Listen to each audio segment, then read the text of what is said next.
Salut à tous, Noël approche à grands pas et j'ai une petite surprise pour vous. Restez bien tout au long de la vidéo. Si vous découvrez la chaîne maintenant via cette vidéo, ou peut-être que vous ne me connaissez que pour les vidéos sur le Japon, laissez-moi rapidement me présenter. Je suis Jonathan, j'ai créé une société avec mes amis d'import-export avec le Japon, et jusqu'à mon expatriation qui va débloquer plein de nouveaux projets, nous avons une boutique qui s'appelle Kintsugi Goods, qui propose de la figurine manga et d'autres petits goodies. Dans cette vidéo, je vais ouvrir avec vous quelques cartons de notre dernier arrivage que j'ai envoyé depuis le Japon, pour compléter notre stock juste avant Noël. Vous allez voir, il y a quelques pépites que j'ai réussi à dénicher et on va commencer à ouvrir sans plus tarder. J'ai ouvert le premier carton avant de démarrer la vidéo, juste pour vérifier si tout allait bien. Tous les autres sont encore scellés. Je me souviens à peu près de ce qu'il y a encore dedans. On a envoyé ça il y a un peu plus de 3 mois, on fait les envois par bateau et ça prend un peu de temps. Donc je vais redécouvrir une bonne partie avec vous, je pense. Par quoi on va commencer? On va faire rentrer quelques pépites comme celle-ci. Ça, c'est de l'Ichiban Kuji. De l'Ichiban Kuji et de Dragon Ball, donc une petite Reveal Moment.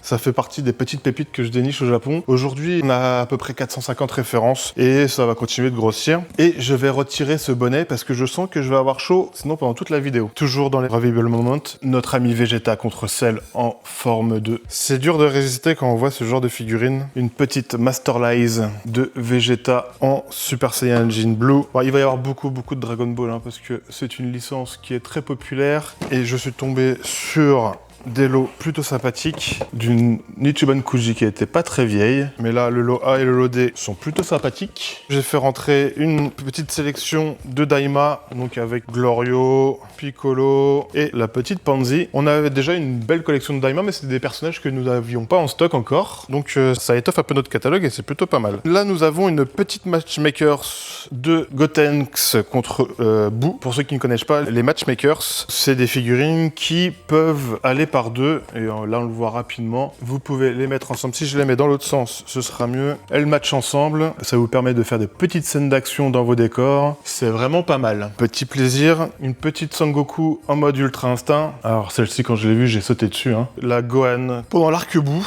Toujours un petit plaisir aussi. On m'avait dit qu'on manquait cruellement de Vegeta au catalogue. Là, nous faisons rentrer une petite Majin de Vegeta. Celle-ci, ça ne part pas immédiatement. Je ne comprends pas. De la Vegeta pendant l'arc des Saiyans, quand il débarque sur Terre. C'est toujours une matchmaker, c'est celle-ci. Normalement, elle va contre Goku en mode Kaioken, mais je ne suis pas convaincu que nous l'ayons en stock. Une petite Cell contre Gohan en SSJ2. Notre ami Oob, notre ami Végéto, voilà, et notre petit ami Sangoku de Dragon Ball Super en Masterpiece. Vraiment une très belle figurine. Regardez-moi ce visage. Ça fait envie. Une autre gamme que je vous ai pas présentée, que j'ai fait revenir en force, la GX Materia. C'est une gamme avec des effets un peu translucides. J'ai fait rentrer un petit Trunks qui est juste incroyable. Dans la gamme Solid Edge Works, nous avons fait rentrer quasiment tout le commandant Ginyu. Je suis dégoûté, il me manque plus que le petit vert qui est là. Donc ça arrivera bientôt, histoire de varier un peu les plaisirs avec Dragon Ball. Là, nous avons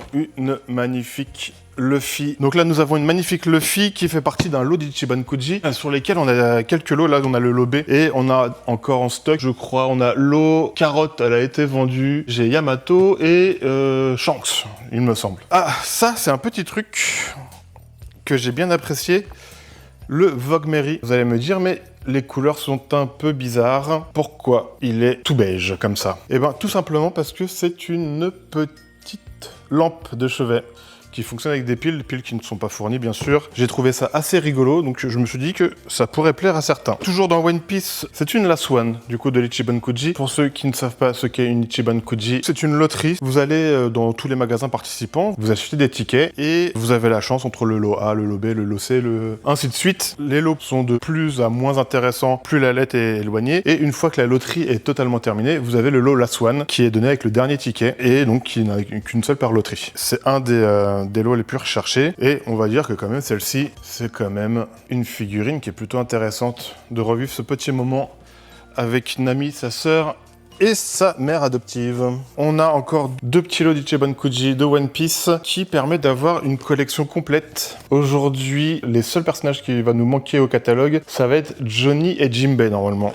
Ouais. Oh, il y en avait encore une. Le lot A qui était Luffy. Donc si vous allez sur notre site, vous trouverez toutes ces figurines en stock et on a presque la collection complète. J'essaierai de la compléter. Mon prochain envoi si je peux. Dans les dernières petites pépites aussi, voilà un petit Luffy en Gear 5, une fois de plus.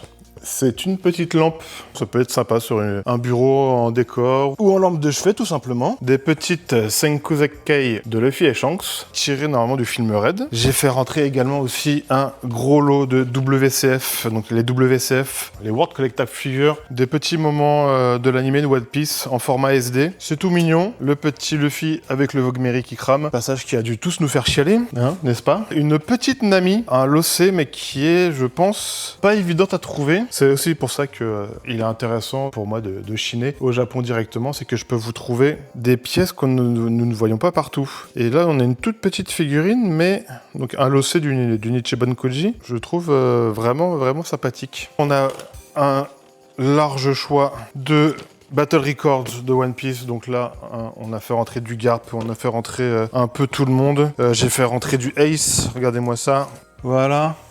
Une petite gamme que je connaissais pas, et croyez-moi, la boîte elle est lourde de chez lourde, mais une petite sabot en mode un peu Prince of Persia, vraiment sympathique. Une petite grande line journée spéciale de Nami. Cette Battle Record de Luffy est juste magnifique. Du Naruto. J'ai réussi à faire rentrer des effets extrêmes de Naruto et Sasuke. On avait déjà Kakashi en stock, donc ça fait bien plaisir. J'ai fait re-rentrer Choji, parce que celle-ci, quand on l'a eu en stock, elle est partie immédiatement. Et faut avouer que c'est une figurine magnifique. Une figurine de Choji qui est partie très vite. Et on comprend pourquoi. Une panel spectacle de Minato, notre ami Sarutobi, qui va rejoindre son ami Minato. Parce que si vous regardez, en fait, vous pouvez avoir les 4 premiers Hokage et ça vous ferait directement le mur des Hokage derrière eux. Une petite relax time de Tsunade. On essaye vraiment d'élargir notre gamme au maximum pour qu'il y en ait tous les goûts. Je profite pendant que j'ouvre ce prochain carton. Petit aparté pour vous expliquer un peu comment fonctionne Kitsugi Goods. Je suis au Japon, je chine et je cherche des figurines qui, j'espère, vous intéressent aussi. C'est difficile de savoir un peu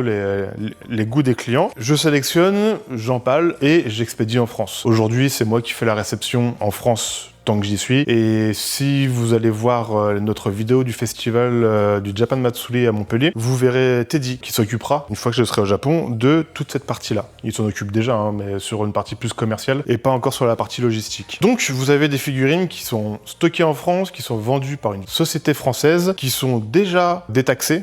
Vous le savez peut-être maintenant, après tout ce qu'on a entendu autour de Chine, AliExpress et tout ça. Les produits qui viennent de l'étranger passent par la douane, doivent payer des frais de douane et la TVA. Il y a eu toute une polémique autour de ça et aujourd'hui, maintenant, l'État est très regardant et il est possible que si vous commandez directement à l'étranger, que vous deviez payer la douane et que vous deviez payer la TVA. Ce ne sera pas le cas avec Kitsugi Goods. Tous les produits sont importés par notre société en France, sont régularisés auprès de la douane et auprès de la TVA par notre société, et donc vous avez des produits qui sont vendus depuis la France pour la France. On met en place progressivement des envois vers les pays frontaliers comme la Belgique, la Suisse, le Canada. On n'est pas encore au point et je pense qu'il doit déjà y avoir d'autres plateformes qui proposent sur le continent américain. Reprenons un peu le déballage. On va faire rentrer du Spy Family. C'était une licence qu'on n'avait pas encore au catalogue. Une belle petite Last Swan. Oh là, vous voyez, c'est les inconvénients des envois. Je sais pas si on voit, mais la boîte a été légèrement abîmée. C'est pour ça aussi qu'on fait venir en France et qu'on stocke en France. Ça arrive que les cartons soient en mauvais état.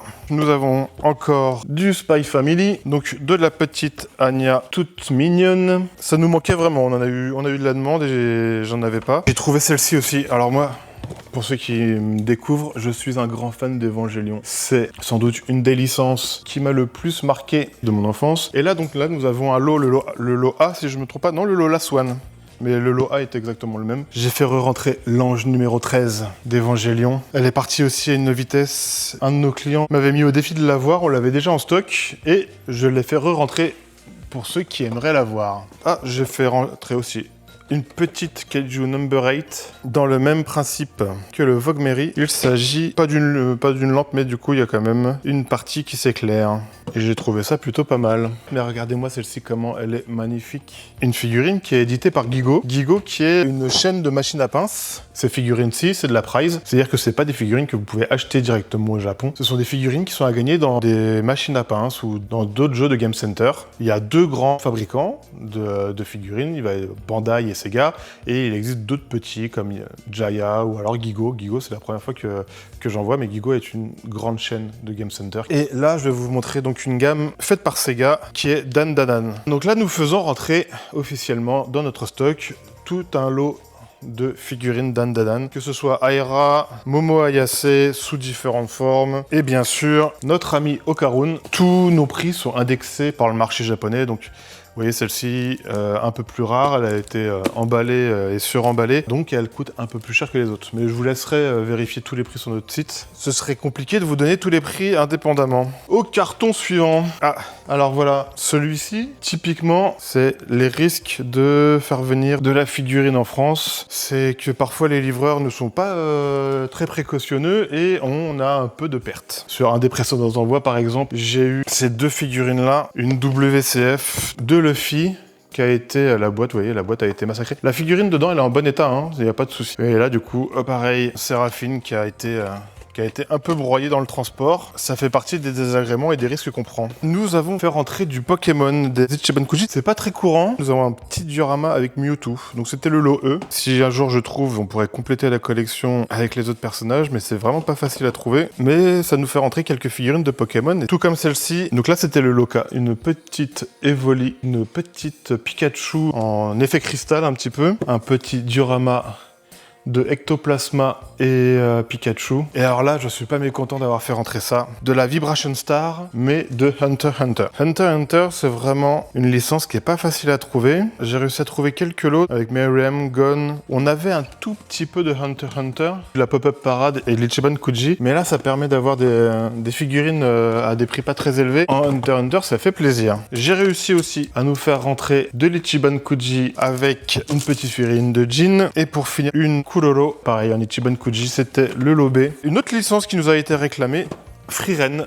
Donc nous avons quelques modèles de Frieren. Ce qui est dommage, c'est qu'on peut les mettre en couple et je n'ai pas réussi à la trouver. J'ai fait rentrer du Sakamoto Day parce que c'est parti à une vitesse la dernière fois. Donc là, nous avons le Sakamoto maigre et son ami de promotion, Nagumo. Donc ça fait plaisir de pouvoir faire rentrer un peu de Sakamoto. Ça nous manquait vite. Une petite Last One de Ariel, la petite sirène. En Ichiban Kuji, bien sûr. Elle est magnifique. Avec notre ami Polochon. Regardez-moi ça. C'est vraiment pas courant de tomber sur des figurines sous licence officielle Disney. C'est vraiment pas courant. Petit plaisir personnel encore. Alors en japonais Rockman, mais en Europe, nous, on le connaît normalement sous le nom de Megaman. Licence de jeu vidéo de mon enfance. Personnellement, je pouvais pas passer à côté. Une petite shampoo de Ranma 1,5, donc la réédition que nous avons sur Netflix en ce moment. Donc là, pareil, une gamme de chez Sega, qui fait bien plaisir. Je voulais faire rentrer de la Ranma 1,5 depuis un moment. De la DC Comics. Nous avons une magnifique Harley Quinn. C'est vraiment pas courant de tomber sur ce genre de licence au Japon. Donc pareil, comme la petite sirène, j'ai voulu tenter le coup. Deux personnages de Mashle que nous n'avions pas encore au catalogue, qui vient compléter notre collection actuelle. Une petite Tolo Gojo qui est, si vous voyez, sur un pied pour être posé à l'envers, qui va faire son plus bel effet, je pense. Une petite Yoji et une petite Sukuna pour compléter aussi une collection. C'est Jukan no Kata. On avait déjà pas mal de personnages dans cette gamme-là. Je suis très content de les avoir fait rentrer. Regardez-moi ça. Une Ichiban Kuji en lossé, une All Might dans sa version maigre. C'est une figurine qui est plutôt grande, hein, parce que si vous regardez par rapport à la taille de ma main, c'est une belle figurine. Un petit plaisir personnel, Ryo Saeba, soit Nicky Larson de City Hunter. Je suis dégoûté. J'ai loupé Saori, ou Laura, comme on dit en français. La gamme King of Artists. Donc je sais pas, c'est une gamme vraiment bien détaillée. Et là du coup nous avons un petit Luffy en Gear 5 qui est vraiment sympa. Et si vous voulez voir de la King of Artists, on a Kuzan qui est juste là, Claw. On n'a pas que du One Piece, nous avons aussi du Jujutsu Kaisen avec Suguru Geto en version démoniaque. Là nous l'avons en version, une spéciale version en tenue d'écolier. Nous l'avons même en version décontractée. Une petite Oden, oh là là, je me souvenais pas à quel point la figurine était lourde, mais nous avons un petit Oden, pareil, toujours un King of Artists. King of Artists, c'est vraiment une gamme très détaillée, très sculptée. Il y a vraiment un très joli rendu sur ces figurines-là. Pour changer de l'Ultraman, j'ai été étonné de voir que des jeunes m'ont réclamé. J'ai réussi à en faire rentrer des figurines un peu plus girly de moi quand je me réincarne en slime, du coup, avec Shion et Milin. Une autre petite shampoo dans la gamme Relax Time. On a fait aussi, voilà, de la Glittering Glamour de Toga, un peu de Chainsaw Man avec Makima, une licence qui m'a été réclamée aussi par une de nos clientes, Oshinoko. Donc là, nous avons une petite Espresso de Oshinoko. C'est vraiment pas fait exprès du tout, mais je pense que c'est l'une des plus belles pièces que j'ai fait rentrer et elle tombe dans le dernier carton que je voulais vous ouvrir. Regardez-moi ça. La Soul of Shogokin numéro 1 de Great Mazinger. Pas de Great Mazinger, de Mazinger Z. Regardez-moi ça comme elle est magnifique. Dans son emballage d'origine, de mémoire, elle n'avait jamais été ouverte. Je l'ai ouvert moi au Japon pour la vérifier. Si vous connaissez pas les Soul of Shogokin, c'est des figurines articulées totalement en métal. Celle-ci, elle date, je ne me souviens plus exactement de quand elle date cette figurine-là, mais vous voyez, c'est la GX01. C'est la toute première de cette collection. Je vous marquerai la date là à l'écran, mais c'est vraiment une magnifique pièce et c'est pour ça que j'adore chiner au Japon. On va finir sur cette magnifique figurine. C'était vraiment pas du tout scripté que je finis sur celle-ci, mais c'est la chance. Toutes les figurines que vous avez vues là sont déjà en stock sur la boutique quand vous regarderez la vidéo. Nous expédions partout en France, que ce soit par Mondial Relais ou par Chronopost. Donc s'il y a des choses qui vous intéressent pour Noël, vous avez, je regarde le calendrier, le 24 décembre tombe un mercredi. Si vous choisissez la formule Chrono 13, on va se garder un jour de battement au cas où. Vous avez jusqu'au dimanche 21 pour être sûr de recevoir votre figurine avant Noël. Et je vous avais parlé d'un petit cadeau. Pour fêter Noël et surtout pour fêter notre premier Noël en tant que boutique en ligne, je vous offre 10% sur votre prochaine commande et valable jusqu'à la fin de l'année si vous avez du retard sur vos cadeaux de Noël avec le code promo Noël 2025 qui va s'afficher juste là. Alors n'hésitez pas à visiter notre boutique, à venir passer commande. Et n'oubliez pas, vous avez jusqu'au dimanche 21 au soir, si vous voulez être sûr, avec la formule Chrono 13 de Chronopost, d'avoir votre figurine avant Noël. Sur ce, je vous remercie d'avoir regardé la vidéo jusqu'au bout. Je vous souhaite de bonnes fêtes, mais on va se revoir d'ici là avec la prochaine vidéo la semaine prochaine. Allez, ciao!